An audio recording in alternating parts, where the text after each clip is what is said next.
fa anisany nanamarika iny herinandro iny ihany koa ny fionan'ny teo anivon'ny ministera ny fiarovam-pirenena tamin'ireo diplomate samihafa teto amin'ny firenena. Isany amin'izany moa ny masovon'ny Chine sy ny États-Unis zavatra maromaro no niaonany zareo teo anivon'izay masovo samihafa izay niaraka tamin'ireo teo anivon'ny ministeran'ny fiarovam-pirenena zany. Arahantsika ny akon'izay.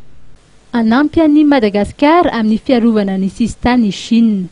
Ny zoma 13 febroary teo dia noraisy ny ministry ny fiarovam-pirenena ny jeneraly Rakotsaf Dominique ny masivon'ny Chine miasa sy monina eto amintsika Andriamatoa Yang Ming. Azy nandritrio nanolotra sambo vedety roa ny tafika an-dranomasina malagasy ny Repoblika Edi-Bahoakan'ny Chine. Taorin'ny Chine dia ny masivon'ny États-Unis Andriamatoa Robert Siamet no nitsidika rapomba fanajana ny ministry ny fiarovam-pirenena ny jeneraly Rakotsaf Dominique. Nanao jeritodika ny zavabita tamin'ny taondasa ny rotota nandritry ny fionana. Anisany noresana ny mikasika ny seminaire, noresana mikasika ny fiarovana ny mahaolona, sécurité humaine, izay nitotosaina teny amin'ny cercle maçonnerany ny 7 hatramin'ny 13 febroary lasa teo.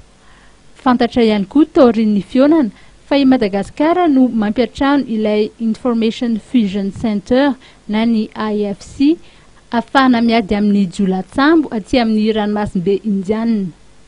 Ny firenena mikambana dia manohana ihany koa ny foloan-damy malagasy amin'ny fiarovam-pirenena indrindra momba ny fanajana ny zon'olombelona. Taorin'ny fionana teo amin'ny mpanolotsaina momba ny zon'olombelona eo anivon'ny komisera ambony ao amin'ny firenena mikambana sy ny ministry ny fiarovam-pirenena ny jeneraly Rakotsaf Dominique izay tanterana ny alakamisy 12 febroary teo dia nisy ny volavolam-pifanaraha miasa nivoaka, volavola mpiara-miasa izay ahafahana manofana ny foloalinda momba ny fanajana ny zon'olombelona. Anisany noresana tao anatin'ny fionana ihany koa ny mikasika ny dahalo ny tolo-batana sy ny olona na manodidina ny fiarovana eto Madagasikara.